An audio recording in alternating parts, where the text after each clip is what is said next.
Welcome to the Concept 101 podcast. My name is Daniel. Jules. Stefan. We're three concept artists currently working in the film and games industry, as well as the organisers of the Concept 101 event in London. Today, as per usual, we're going to be throwing a few different topics around, and we're going to be starting off with one that is very relevant for the state of the industry right now. So, as I'm sure many of you have seen, because it's kind of been unavoidable, there have been just like vast and kind of expansive, really, layoffs across every sector of the entertainment industry, which has been an incredible shame to see. It really does feel sometimes like every second day somebody I know is losing their job, which is, of course, incredibly unpleasant, especially for them. Luckily, all three of us have managed to kind of keep our jobs going at the time of recording. Touch wood, yeah.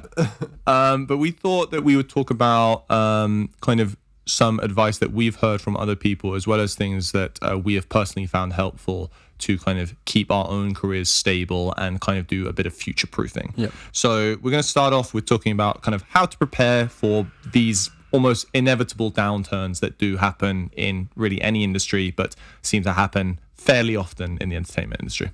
Of course, the point is not to say like some people might lose their job because they haven't prepared or anything. That's not at all. It's more like what can you do in your career in general? Yeah. So when something like this happens, you are better prepared than others, or you just have a more stable career, or you have more weapons I get to rely on. Yeah. Weapons Tools in the tool shed. tools, yeah. No, weapons. Hey, whatever you want. We're not in Switzerland. This is not like you can have a gun in your house. I'm just saying.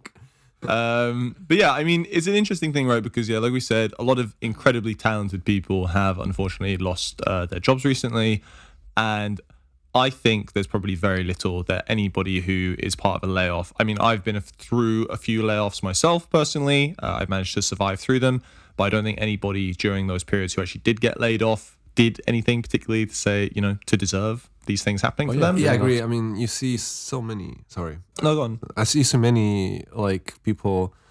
I'm not gonna be naming people, but like it's kind of like some people post about it and stuff like that on social media, and you see people who are like some of the best artists in the world, and they lose their job, and like it's probably just a random thing that happened, and the whole department maybe got redundant. It's nothing to do with them as an artist.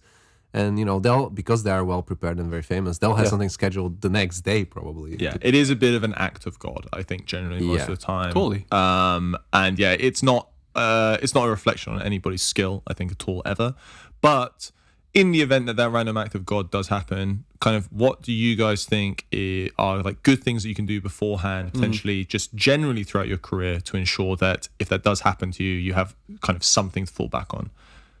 I guess the first thing that comes to mind is that when you lose your job, you're jobless, right?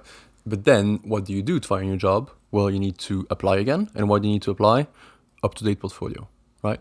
And so I guess it might happen that some people don't do any personal work for a lot of years. And so once they find themselves out of job, all of a sudden, all the work they have, which is probably much better than the work they have in the portfolio, is all NDA, or it's all been on projects which are not ready to be shown yet. Yeah.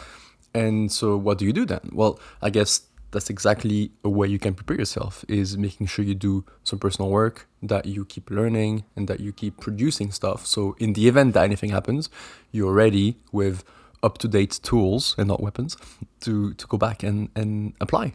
Yeah, I think this is unfortunately something a lot of people do miss out on, especially younger students. I mean, I really understand kind of the feeling of once you've got your job to chill out a little bit. But considering, I mean, this career is not always unstable, but there is always a risk of instability, whether a game does badly, whether a film doesn't perform as well as a studio wants, can really create a lot of ripple effects across a lot of other gigs. And so it's very important to always be kind of, I'd want to say more than once a year, but, probably you should be producing at least one project a year to really show where your skills are at, and producing a piece of work that, again, shows a diversity of skills throughout it. So a lot of artists, I think, some of us as well here at the table, we do produce a fair amount of personal work, which isn't necessarily always, I would call, like skill building personal work. It's more for fun. But if you produce enough of that for fun work on a consistent basis, it shows a large variety of skills. Yeah. However, if you're going to say like, I'm only going to do one project per year, that's going to be like my little contribution to, my future fund almost to myself, right? You have to make sure that that is a very dense project that shows off all of the technical skills that you might need to show when you're applying for a new job. Or it has to be something that's linked to what's like where you'd like your career to direct towards, right? It's like if you maybe you've been working on, I don't know, a game for like a few years, which is a medieval game, but you're really dreaming of working on a sci-fi game. Yeah. Well, maybe don't do it medieval personal work, just because that would at least help you in the future into redirecting into a direction that you might like more. The other thing is having a larger portfolio can also be a very good kind of get for a lot of companies. I can say for sure with conversations I've had with like clients in the past that the size and up-to-dateness, so to speak, of my portfolio has been quite a good draw for a lot of clientele, because let's say that they're working on a project which is, like you said earlier, like a spaceship project. Well, I have spaceships in my portfolio, but let's say the same client happens upon my portfolio and they're looking for something to do with like muscle-bound men with swords hitting each other. I've also got that in my portfolio. So having that kind of like larger, diversified portfolio, which again does take much longer to build, and I think it is a little bit more of a kind of labor of love that you have to put the time into, right? Can be very, very helpful, because it means that you can jump onto way more projects which are potentially available, rather than kind of being limited to like only fantasy work or only sci-fi work or only creature design or blah, blah, blah, blah, blah. Yeah. Yeah, it definitely allows you to adapt to the situation better. I want to put in, like, I guess I am maybe out of the three of us in this table, I have posted the least amount of personal work in the past like 2 years or something. But it doesn't mean that I don't have any personal work, or that I don't have, like, I've worked on some like hard surface project that I never released that's like half finished. I'm working currently on a mentorship right now as well. So I have like, I don't have things posted, but I definitely have enough things that if I needed to, I could build a portfolio fairly fast. Maybe not, it's not ideal, but I think, at least the way I look at it, if you have enough money to survive for at least like month or two, whilst you can build your portfolio up, and you have like some plan if it happens, I think that's also better than to not have anything or not work on anything at all after work. If that's the way I look at it, Yeah. Have at least something. Be like, okay, if something happens, okay, I have these 3 things. I'm just gonna like finish those. Yeah. And then I can at least have something in my portfolio to go from there. I would say though, but that's probably not the best recommended route, right? No, to it's be not, totally real. Like, I think you have to be very aware of the fact that at the end of the day, as concept artists, or really in any industry in the modern day, we all work for people, and those people work for much larger corporations generally, which can, if they want to, especially with a lot of the contract structures that you receive as a concept artist, they can just fire you on a whim, which is very sad when it happens, but it is also a reality that it can happen. And I think regardless of how comfortable you feel with your company, you should probably always be slightly aware of that, right? And just kind of be reticent of the fact that, you know what, even if you love everybody you work with and they're amazing people, you might be fired for reasons totally out of their control. Yeah. It might have absolutely nothing to do with them. It could be to do with the larger economy on some other completely different level. And that's the end of your gig at that particular place. So you always have to kind of have a certain level of discomfort, I think, and awareness of like that potentially happening that will drive you forward throughout your career. And not to sound too doom-like or too like dark and like he's going to say something really dark and sad. No, I'm going to say something good. But basically, that's like we've been presenting it in a way. Like, you do personal work because it will help you in that times. But I think there's the biggest motivation that should drive you is that, I assume that a lot of people doing this as a living are into art quite heavily, right? Because you don't get good enough to work in this industry if it's not a big drive of passion, right? And doing some of it, or like maybe challenging yourself, like something that you, if you're very comfortable into a specific setting which is similar to what you do at work, but then maybe try and find the excitement of other areas of concept art. If you're very good at ship design, maybe try doing medieval stuff in your personal time and just seeing it as a personal growth rather than as a I don't want to suffer too much when problems come. That might be a more motivational, like Depends what motivates a more you, positive, right? yeah. But like it might be a bit more a more positive way to see it. It's like I'm gonna just learn something new. I'm gonna get better, and also you doing personal work, you learning new things. Even if you don't get fired, even if there's no problem at work, that's gonna help you to negotiate better rates down the line. It's like Yeah, totally. it's like, yeah, I'm gonna renew my contract. I'm not any risk of losing any job. I mean, I'm not talking about myself. I'm just someone saying this, and this person has done so much more personal work and learned so many new things that is like, whatever project you'll do in the future, I'll be good at jumping on it. And I've learned matte painting since then.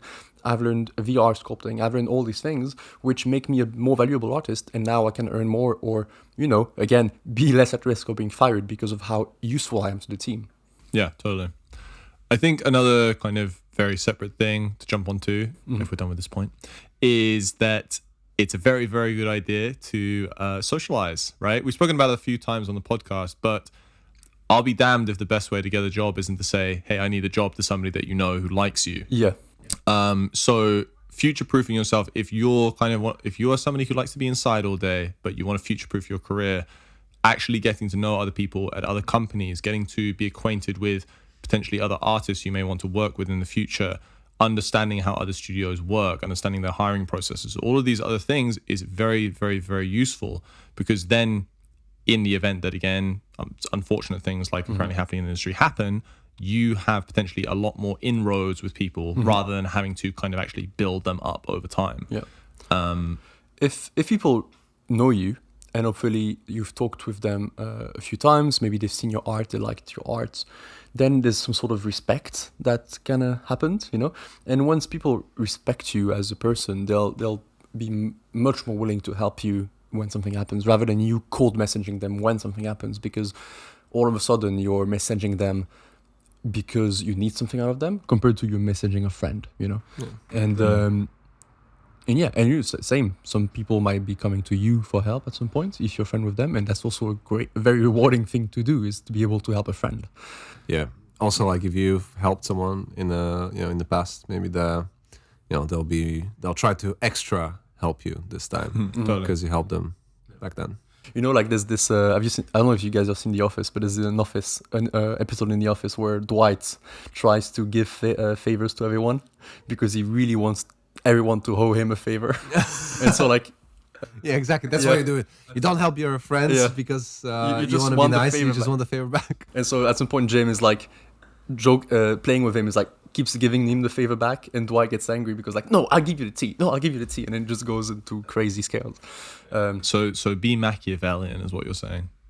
Is that the name of the guy? With what guy? Dwight. No. It's the name of an Italian Renaissance scholar. Wait, what do you say? Machiavellian. Ah, okay, yeah. Yeah.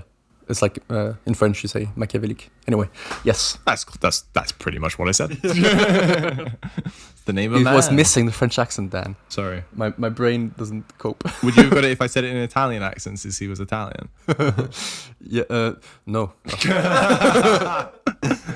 Anyway. No, sorry. Yeah. But yeah, going to events, as you know, we have an event. What a shameless plug we just did here. But, going to places, going to see lectures, speaking to people on Instagram, also just sharing people's story or sharing people's work, or just being like, hey, mate, I like your work. It's nice. Yeah. And that's like a very easy way to just having someone answer you, hey, I like your work too. And then you just chat about. Or worse, they just say, okay. Yeah. Stop messaging me now. It's been the 50th time this week. Hey, I like your work. But, it's Hey, not. I like your work. At the end of the day, it just takes a bit of courage to message someone. And worst case that can happen, they won't answer you. But, that's it. It's fine. But best case, you're potentially in their mind for future things where they Yeah. might need somebody. And if they see in the future that you potentially lose your job, be more willing to help you find stuff. Yeah. Yeah, totally.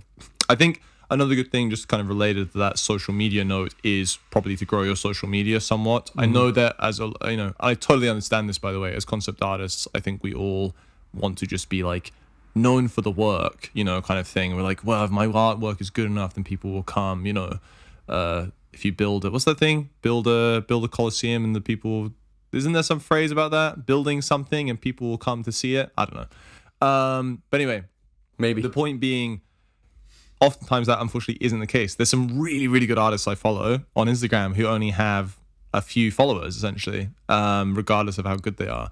So putting in a little bit of graft into just like playing the kind of online game of like, hey, do a certain amount, do a little bit more interaction than you usually would, comment on things a little bit more, try to publish your posts at specific times with the right hashtags. This can all be very, very good because, again, you're putting your work in front of the eyes of more people, which again increases your chances of, when you say, oh, unfortunately this thing has happened to me, can anybody help? More people being there to help you. A very, very easy way to do that as well, which I think is quite underlooked, is just using LinkedIn. Because LinkedIn has a very, very low barrier for kind of connection almost. There are some artists who I know probably think my work is absolute shit, who we still are connected on LinkedIn, who are like, super influential. And to be able to have any of my stuff go in front of them is very, very beneficial. So again, that's a very easy way, rather than, I think often people focus on using Instagram, but LinkedIn is a very specifically easy way to build up those social connections online. And like social media is like, if you manage to grow it just a little bit, it's like, if it's like speaking to a wider audience, no matter what happens. So if whatever you need, especially when you're looking for a job or if you're looking for specific freelance jobs or whatever, if you're speaking to much more people, then you have more chances for it to be shared and to be seen by even more people. Totally. And if you have like really big social media, then companies will potentially hire you just because you have traction as well. Which probably we are not included in this category or something, but doing our best. if you do have like 20,000 followers, it does make a difference sometimes, because the company might just but also think it's because good. if you have a certain amount of followers and a certain amount of kind of prestige within the industry, you might also get invited to do talks and stuff like that, which again puts you in front of very important people oftentimes, or younger juniors at a studio who then, if they see that you're out of work, they might go up to their boss and be like, I just heard that this guy doesn't have work, can we bring him into the team, he's sick. And that's again a very easy way He's to do sick, it. He's the best artist ever. With me, it's he has the flu. I always vomit on stage. It's terrible. I just Go for it. I just want to say, like, recently I had a situation where I needed help with something, learning something specific for concept art, for work, some skills I just need to learn, huntsman skills. No, I'm joking, but just like some stuff that I was liking at my actual work, and this was the first time I felt like it's good to have connections, because I just messaged someone who was a friend of Dan actually, and I kind of knew him as well, and he agreed to give me a mentorship on like a very short notice to teach me these skills, and it was very, very, very, very beneficial.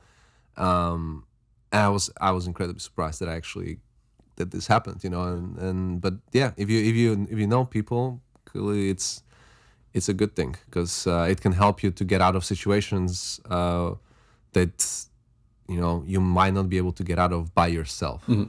Most people are definitely open to help. And again, if they respect you, then there's no reason why they shouldn't help, most of the time. I think maybe probably the last thing to say on this, unless you guys have other points, is just diversify, which is so much easier said than done, but it is at the end of the day kind of like the ultimate goal for safety netting yourself. In a way, kind of the podcast and the event is a form of diversification in which we all use to put our names out there a little bit more. Obviously, we also do it for the love of the game, but this also does provide a sort of safety net for us to some extent, right? We have the event which we organize, which is great. It gives us contacts with a lot of really wonderful people. We have the podcast, which means that lots of people hear from us and our terrible opinions more than they otherwise would.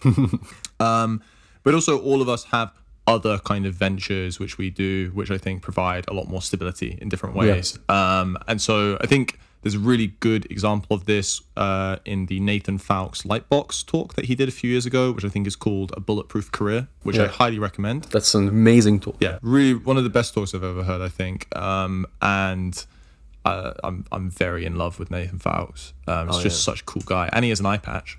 But he talks about the event that led up to him getting an eye patch, which I think was he had like brain cancer or something, right? Something crazy. He had a brain tumor. Yeah. if I believe. Yeah. If I remember well. And so a lot of the talk is him discussing all the different methods of kind of like diversifying his career he had done at that point and created, and how he started cashing them in the event that he passed away during his very serious surgery, which had like a very high mortality rate.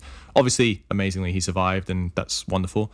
But it's a very interesting talk to listen to from a business perspective as well, because it shows you, especially if you're a younger artist listening to this, the different things that you can get into to potentially help diversify and strengthen your career, whether it's tutorials, writing, podcasting, stuff like this, teaching, mentoring, trying different forms of freelance, different forms of work. There are many, many, many things that you can do to help increase your financial stability. And obviously, these things don't happen. It's not like, oh, I'm going to teach, and then you just teach successfully, right?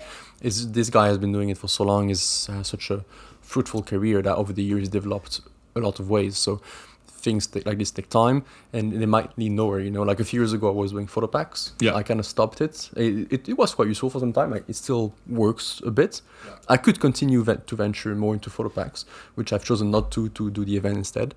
But things like this, trying to just try stuff. It might fail, it might work, but if it works, it's great. Me and my very good friend Reese Griffiths, we set up a thing called the Keyframe Challenge, which was a kind of a pre-existed Concept 101. And that was a really fun kind of experiment in terms of like creating resources for the community. And again, it did very well for a certain amount of time, and then it kind of died off. But it was a very good experiment in terms of like, a way to, it was an attempt at diversifying, right? Which unfortunately didn't go very far. But again, if it had gone far, there were lots of ways where we were discussing, even when we started doing it, how it could potentially help us moving forward. Doing this has also, it didn't go anywhere, but it taught you a lot about social media, which down the line helped us as well. Yeah. Doing the events, and also probably your own social media. So I want to say about diversifying. Yeah. But not necessarily related to art, which I think is Drug dealing, exactly. For example, because I actually don't go to the gym right now. I'm focusing on climbing, but if like worst comes to worst, can't get any job, whatever. Like, I know I could potentially do something with personal training because I have acquired knowledge over like the past 8 years. Yes, I wouldn't be training like the best professionals ever, but anyone who is a beginner, I have like a good knowledge how to, take someone from beginner to be like an intermediate lifter, someone who goes to the gym, does things correctly and stuff like that.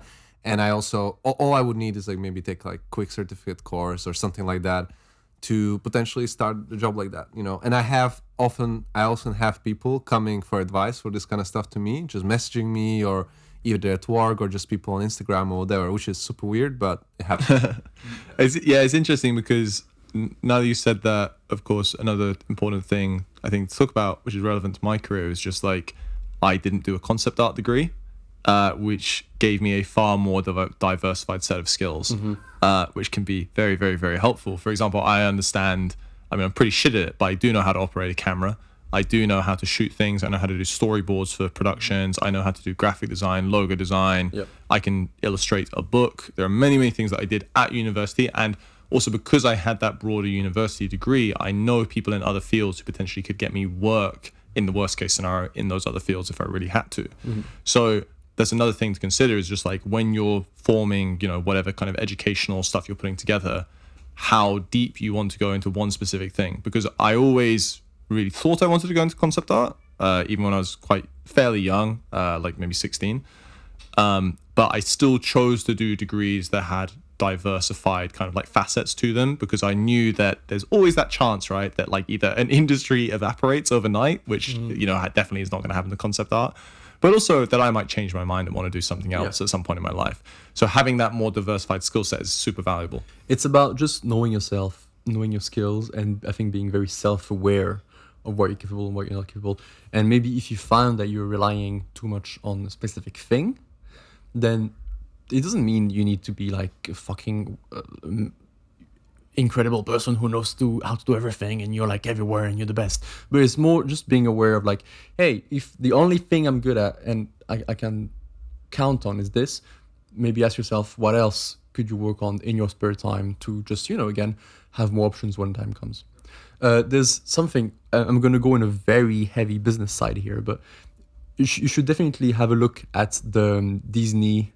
So Disney did some sort of graph which showed like how the movie is going to influence the merchy sales, how are those elements going to influence the theme parks, and all these elements were combined, almost like a mind map in a way that his business was bulletproof, and he would just keep making money forever and grow a huge empire, right? Yeah. And he did that when he was alive a long time ago, before Disney actually became that business empire. So And he followed it. So of But course, to be fair, create Walt- a mind map and then become very lucky, and then it works. Yeah, Walt Disney did, I think, nearly go bankrupt multiple times as well, right? I know, So, but it's like, but ultimately the company succeeded right. insanely well, right? And so, of course, Okay, wait. we're just people. We cannot go that far, but Understand maybe- basic business strategy. Yeah, I guess, and try to see how you can apply it to yourself. Yeah. I think as well, just so, because we should probably jump on to the next Yeah. one. But I do just want to say, obviously, there are probably some people listening to this who have had the unfortunate, circumstances of losing their jobs due to layoffs in the industry.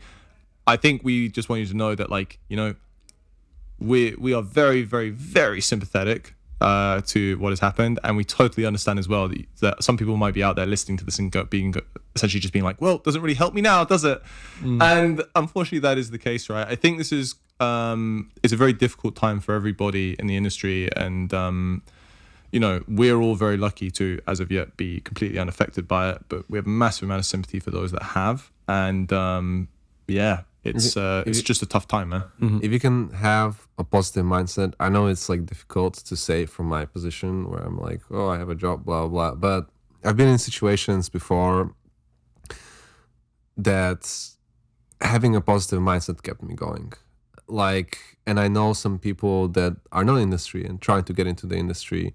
And when they say me like, oh yeah, I'm just not hanging out with people who have negative mindset, I'm just like, I'm surrounding myself with people who have positive mindset and I just believe I can make it. That's the mindset that you need. I know those people will make it. I'm into angry mindset. That's a good mindset I as well, I yeah. just want to be aggressive and just like One of those two. tear the competition apart. I am Swiss and therefore very neutral. I will not express myself on this matter. All right. Anyway, Anyway, let's yeah. move on to the next thing. Cool. So the next subject is for students who are, it's quite linked to it, but for students who are looking for a job, it's quite easy to look and appear a lot like a student, which is a bit obvious. Okay. But quite often you find that some people kind of manage to go away from the student feel, It's like, and so I want to talk about that. It's like how... Jules, what does a student feel like? They have a backpack. I'm Swiss. I will not express myself on this matter. No, but it's like, for example, when I was a student... If you have a backpack with a Formula One car on it, don't bring it to If you walk around with a lunchbox with Star Wars clones on it, and Well, I still do that. when we go to the office together, we hold hands, and the crossing guard lets us across the street with our little lunchboxes. Yeah. Yes, exactly. That's perfect. But so when I was a student, I used to have a portfolio that looked a lot like a student portfolio. And what does a student portfolio look like? It looks like some specific way where you write like university project under your painting, or like you present it in a very brief, made at a school presentation. You know what I mean? Like how does it call this? The mise en page. The mise en page. Yeah. Yeah, The layout. Je ne comprends pas. Yeah, the layout of your presentation is Sure, very studenty, right? In a similar matter, sometimes you go to people and you talk to them in a bit of a shy way, and you're like, oh, you're such like a bit starstruck. Starstruck, yeah. Wow, French is really killing me today. But it's like all this kind of stuff that you can try to work on when you go to meet people or when you present your work, to really avoid being seen too much like an amateur. Yeah, I think it's interesting. The layout thing is a good thing to start on.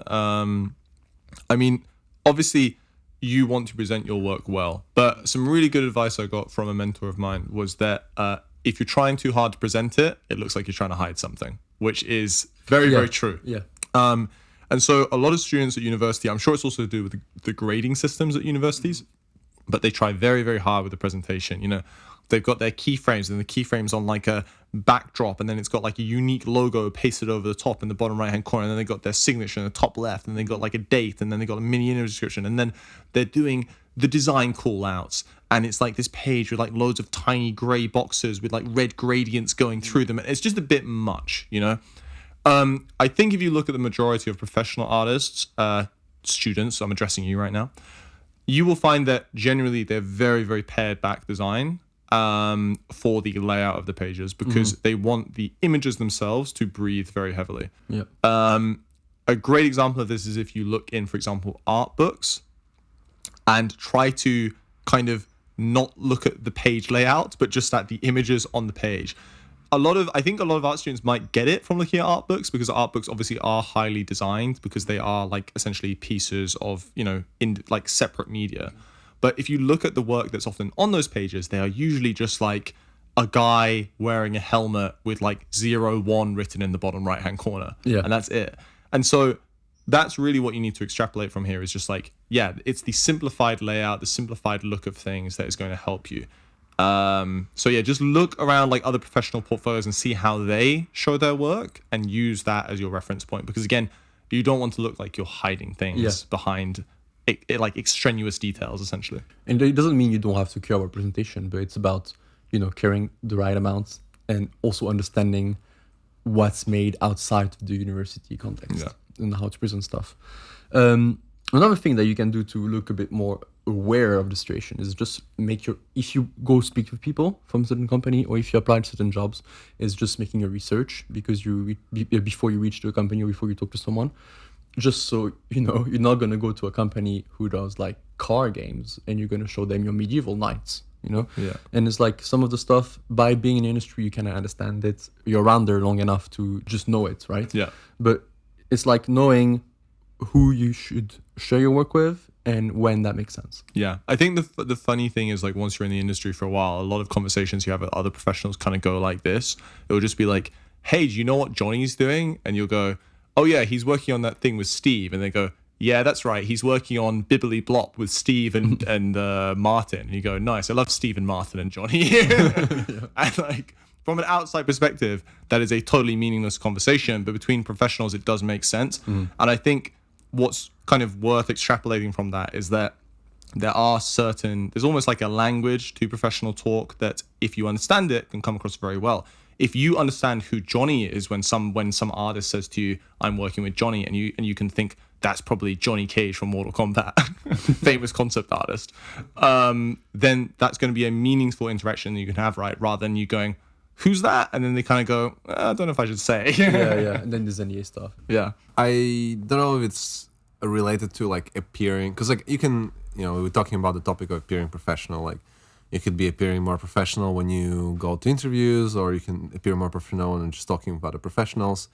You know, but when you're talking about the professionals, it's like with all of this stuff, it's just like knowing how to handle yourself and like the basic principles of how to speak with people, how to be polite, like how to allow them to tell you what they want to tell. Like if you are showing a portfolio, you need to be able to let them critique it. You cannot be like, and this, oh, and then this, and then I changed this here for this, and then this and this. It's like professionals, like any good professional, even if I ask for feedback for my colleagues or for Jules or Dan on personal work, like I give them my project, they say a few words, and then I wait what they say. Yeah. And even if I have like 50 things I want to say during the stuff that they're saying, I just shut up and I just wait until they finish with what they have to say. Yeah.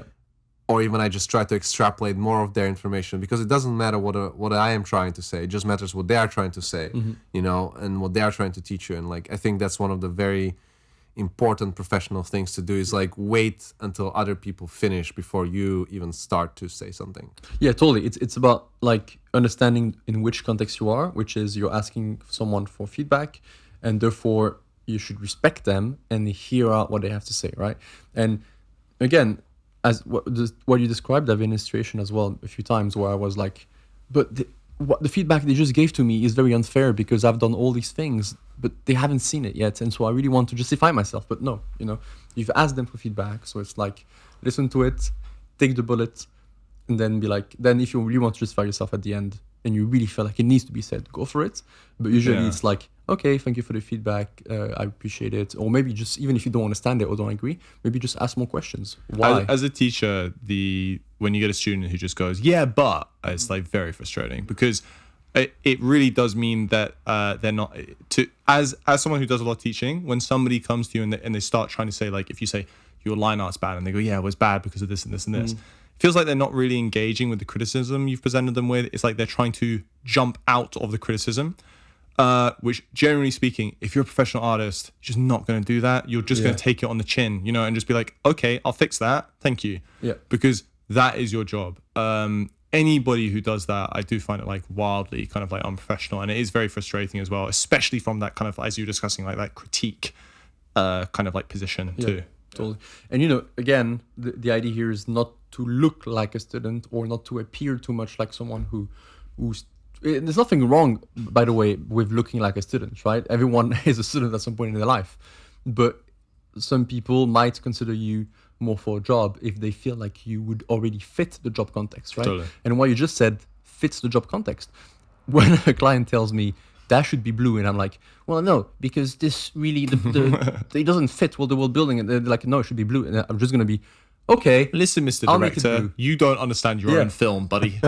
Or even sometime, like if it's very wrong when they told you, like, oh, okay, it's blue. Okay, I didn't understand. But, and then you can just elaborate a bit, but in a very neutral way. And then see what they say. But really, at the end of the day, that's your professional work. So if someone tells you something, just take it and apply it. Even if just down to like the one of the most common ones I hear is if I say XYZ thing isn't good, they go, well, I just didn't have enough time. Oh my God, can you imagine saying that to a client? You just get like absolutely laughed out of the room. It's a really unfortunate thing, but not having enough time just comes down to you, like essentially you not having the skills to do it fast enough. There are times where it's reasonable, right, to say that. But again, regardless of that, of how reasonable it is, in a professional setting, if a client says to you, this isn't good enough, you can't go back and be like, well, it's because you didn't give me enough time, mate. It's like, no, you just take your fucking beating and you just move on. Yeah. Well, if you paid me another 10K, maybe I would do it on time. It's like, no, like you just go, all right, sorry about that. I'll give it another go. And you see what you can do. And if it becomes a consistent issue, maybe then you can very politely explain to somebody, well, it's because of these reasons. Would you consider doing something about it? Yeah. But again, as a student, you just got to take your lumps, essentially. Exactly. So specifically as a student, right? I want to say, like, another thing that I find is important to do as a professional is to, or just even as a student that wants to be a professional, is present your work with confidence. If you show your work, you cannot be like, oh, I'm not sure, like, or apologize the whole time. Yeah, it's like, sorry, this is really, it's working. Oh, man, maybe, so this is kind of what I wanted, but I'm not very good. I couldn't. It's like, no, just show your work. Don't say anything. Just be like, this is where I'm at. This is what I did. I think this works this way, maybe not this way. Well, especially feedback, or even because if you are presenting professional artwork, you just have to be like, this is what I did. That's it. Like, if you shouldn't be talking about how you feel about your own work. I mean, if it sucks, then you fix it later. I mean, but also, if you think it sucks, that doesn't mean that whoever you're presenting it to thinks it sucks as well, which is another big issue. If you come in swinging through the gate being like, it's shit, and then, you might have a client or an art director or whoever who looks at the work and go, actually, this is perfect for the project that we're working on. So you're just shooting yourself in the foot. I think once, again, like just going back to the criticism thing, once somebody starts being giving you criticism, it's very worthwhile being humble about it and acknowledging and being like, yeah, I did think potentially there were some issues here and here, maybe. But, again, don't shoot yourself in the foot, like Stefan's saying, just go in confident. If you feel like you talk with someone for a job, for example, and the overall mood of the current session ends up being, please give me a job, I need it, that's the wrong mood. Right? No, but I mean, that happened to me when I was a student. I was like, I'm very young and very motivated, and I'm sure I could do the job, but then it's like, I kind of put myself in I'm inexperienced and I need the chance, But if you do it too hard, then you just look younger and you look less experienced. And again, I've done that mistakes many, many times, so I know what I'm talking about. And sometimes it's just about being like, hey, here's my work. I'm trying to improve. I think I could be good for that job. So what do you think? You know? Yeah. And you don't need to say more. That's true. Actually, just not saying too much can be very helpful. Yeah, probably. If Just you- saying less words. Yeah. Because Just grunt and throw your portfolio. There it is. Slap portfolio. what do you think? Like that. Yeah. I mean, but I do want to. This might sound like a joke at first, but I'm serious. How do you think a student should visually actually like make themselves look less of a student? I do see plenty of students who come to events and stuff who dress pretty sloppily. I mean, I'm not talking about like, I'm not saying people have to come in a bloody suit and tie. In fact, I would say definitely don't come in a suit and tie because I have also seen people do that. Understand the vibe of the industry.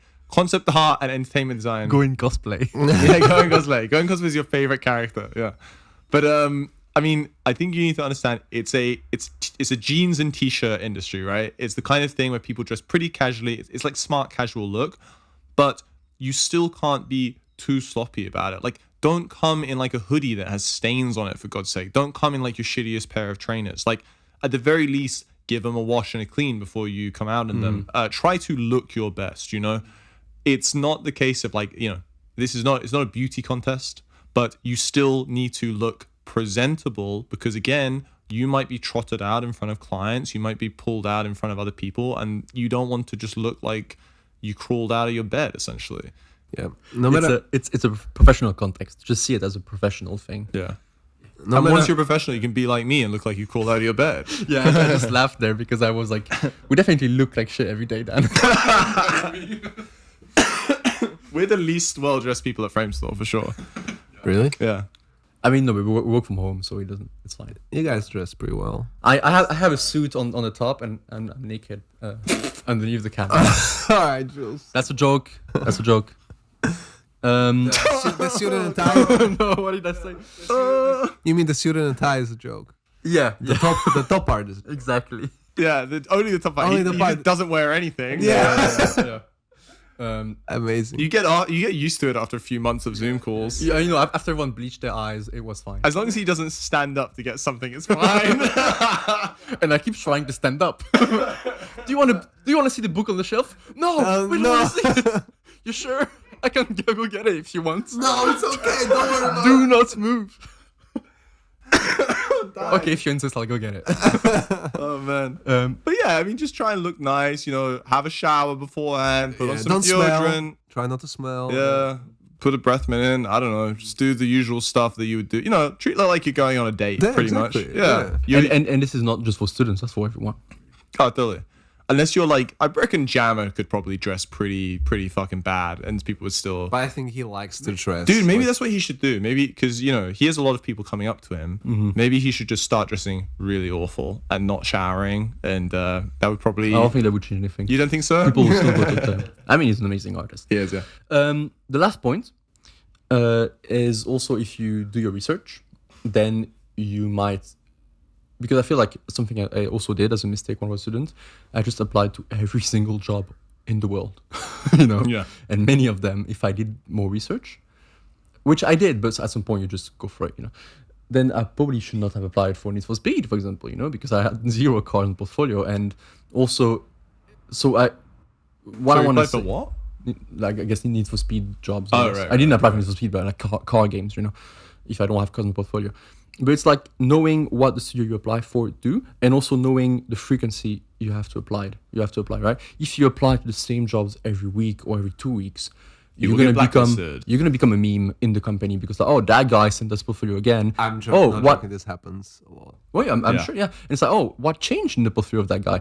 Nothing changed. And in how long nothing changed? In 6 months. So it's like knowing where you apply, knowing that your work kind of fits where you apply, and also knowing when to apply, which means that maybe apply only every 6 months or apply when you feel like your portfolio has changed enough for the recruiter to be like, oh, okay, this has Yeah. changed. This guy who used to be not hireable is now hireable. There's a very simple rule for this, which I think is reapply when 50% of your portfolio has changed and been deleted.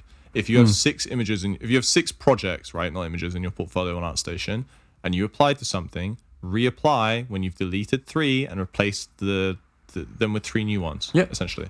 I partially disagree about the don't apply for like a Need for Speed or something that's not in your portfolio, because like you never know what a company is working on. True. Like a you're right. game company who does only sci-fi games could be doing a fantasy game all of a sudden, and Yeah. like you'd never know that, right? Like who knows? Like maybe Sony Santa Monica is doing some random pony game, right? You can't leak that. Oh, sorry, I didn't know. Oh, My Little Pony is in Sony Santa Monica. I think it's more to do with researching the styles of projects. I Oh, made a that's true, similar actually, thing. yeah. I was like, I remember applying for a lot of internships when I was at university, trying to get like any industry experience. Even the one that I then did nearly get, it got cancelled because they had an exclusive agreement with, I think it was your university or something, Stefan. They had like an exclusive agreement where they could only take interns from that school. So then I got rejected from it, which was really disappointing. But I was applying for like everything and anything. And yeah, I was applying for mobile games companies, gambling companies, film studios, on-set production jobs, like literally anything that could take me. And the problem was my portfolio at the time had a very non-committal kind of like style issue where I had some very stylized stuff, some attempts at more realistic stuff, some attempts at like riot splash art stuff. And so really I wasn't appealing to anybody, unfortunately.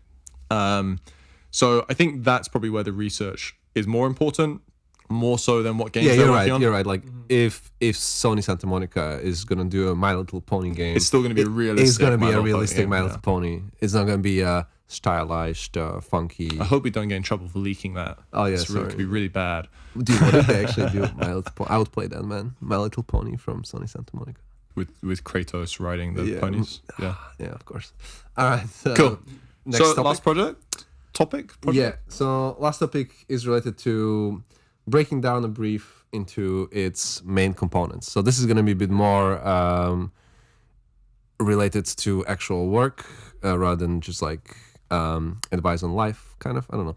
But it's related to how, if you get a brief, let's say someone asks you to design a glass of water, right?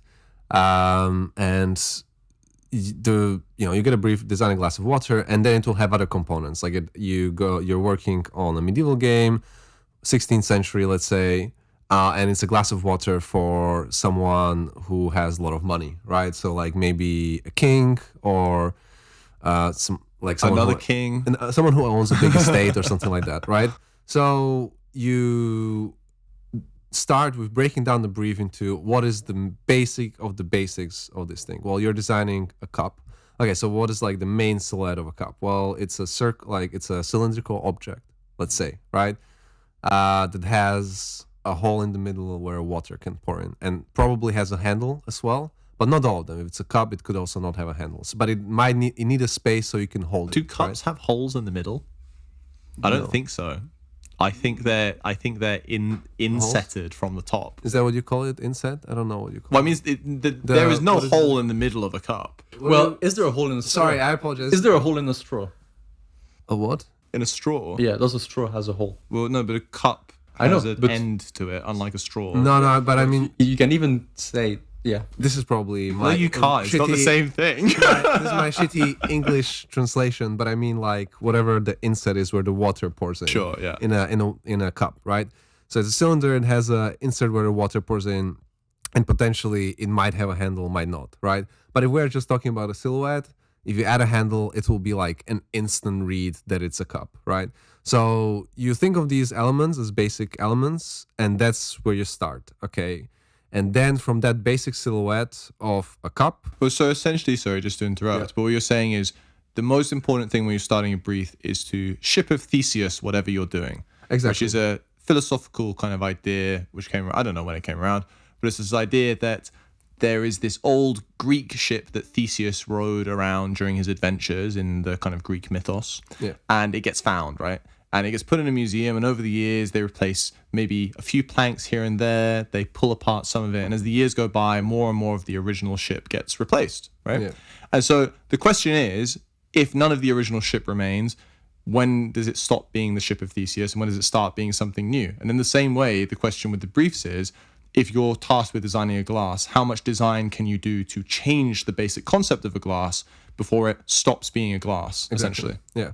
So you need to identify those things, and then once you have the basic idea of the glass, you start adding in the other things in the brief as modifiers.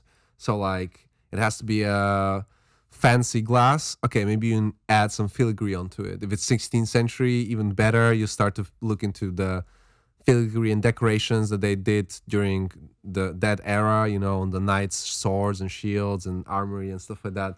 Or maybe you make it like some sort of specific interesting shape, because interesting shapes like are unusual shapes that are not just straight cylinders are more difficult to manufacture. So it means there's more time put into it.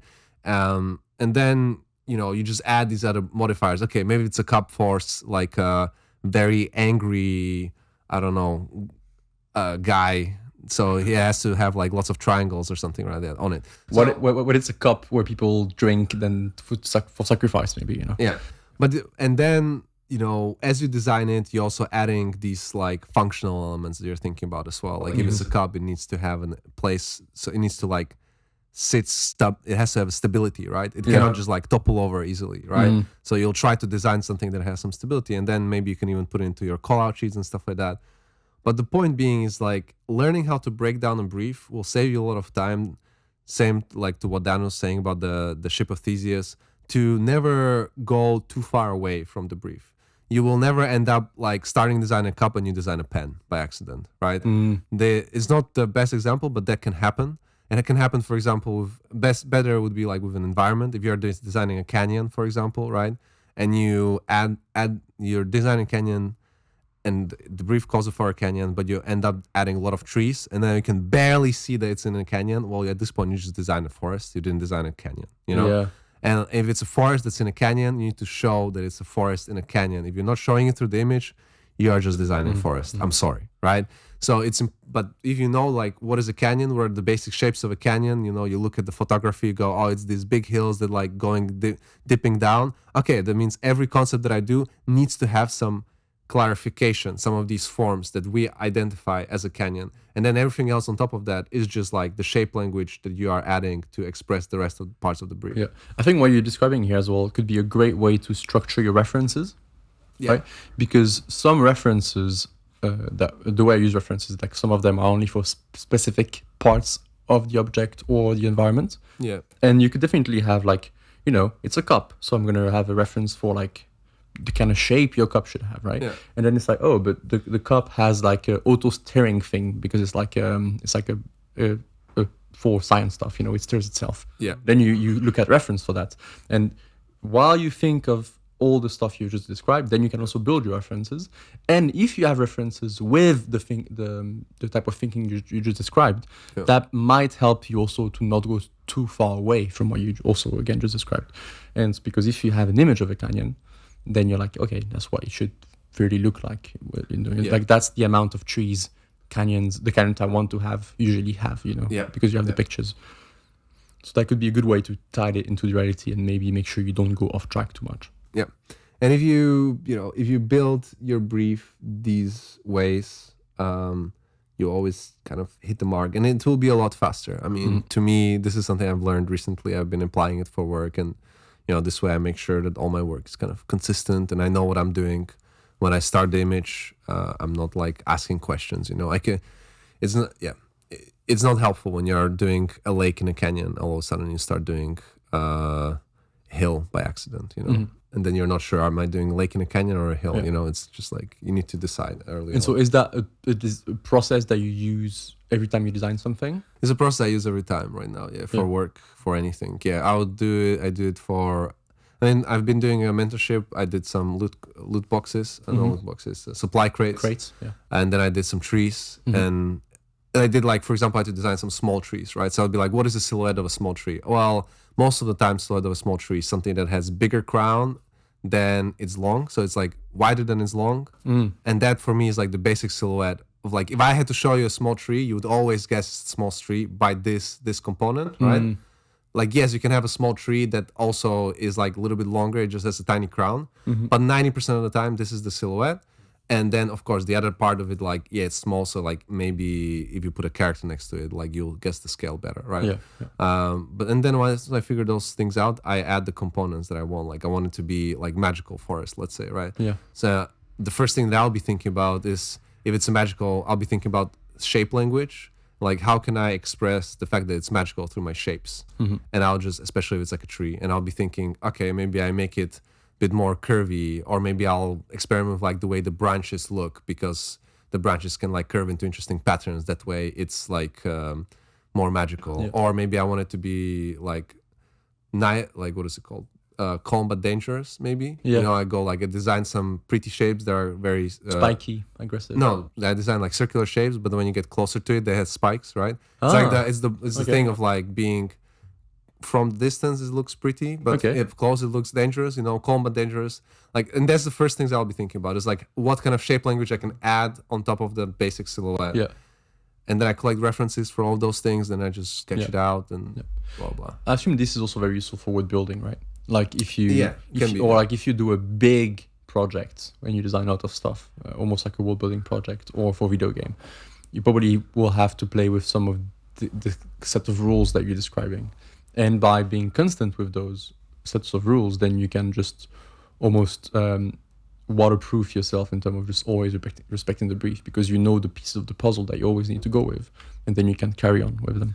Yeah, I guess that's part of the like understanding a brief. When you're doing like a world building project, you need to set what the world is about before you start it. At least like the main pillars or the rules. Otherwise, you'll just be lost. And it's very difficult at the beginning to make a choice. But we talked about before on this podcast, like at some episodes, where like how to come up with new briefs. So if you do sort out through it, you'll find it somewhere. That is though a great exercise, I think. Someone who wants to create a new project but tends to go a bit messy with the process. That's a good thing to do at the start. Is really break it down, but to an extreme way, like you just explained, like to the most basic stuff. Like, it's a cup. Yeah. Well, I think this kind of thing, if you want to practice it in its most kind of useful form, can be around kind of like taking a historical project and then creating a variance on that historical project. So maybe you can take, for example, a Roman military platoon, or whatever the fuck they were called. Sorry, I sound very laissez-faire about Roman military formations, but I'm sure they're very... Think about the Roman Empire today. But you could take, for example, something like that, and then you could design a new formation that had not pre-existed. So maybe if, I don't know, a skin flaying platoon who they just love cutting off everyone's skin. I don't know. I was thinking about Necrons. Anyway, so you do that, and then how do you take that new idea, which is of course very antithetical to a lot of the real stuff to do with the Roman military, and still make it look like the Roman military? That's a good point, yeah. And that will help you. By doing an exercise like that, you will have to kind of outline and break down what exactly it is that makes this thing look like this thing. Same thing if you want to create a piece of architecture, for example, in a very specific style. If you want to do it in Art Deco versus Brutalist, there's a very different set of rules that you need to understand for both different approaches to the design. Yeah. But I think for me, the main takeaway, which I'm just going to repeat myself from here, is like you don't start by like designing the craziest platoon and then realizing it doesn't look like a platoon. You start by understanding what makes the platoon, and then you start adding things on top. Because at the end you're still designing a spin on the and at the end you will know when you went wrong. Like, I went wrong here, this was already too much. They don't have guns, that's why I went wrong. Oh shit, it looks sci-fi. I made a sci-fi spaceship instead of a platoon again. Happens to me all the time. Daniel always starts with I always start with a spaceship and it just ends up somewhere different. It's really weird. Yeah. Where's the spaceship gonna crash this time? Into a ship or on the planet? It's like being a big pink man all of a sudden. Yeah. Well, there's only so many things you can do.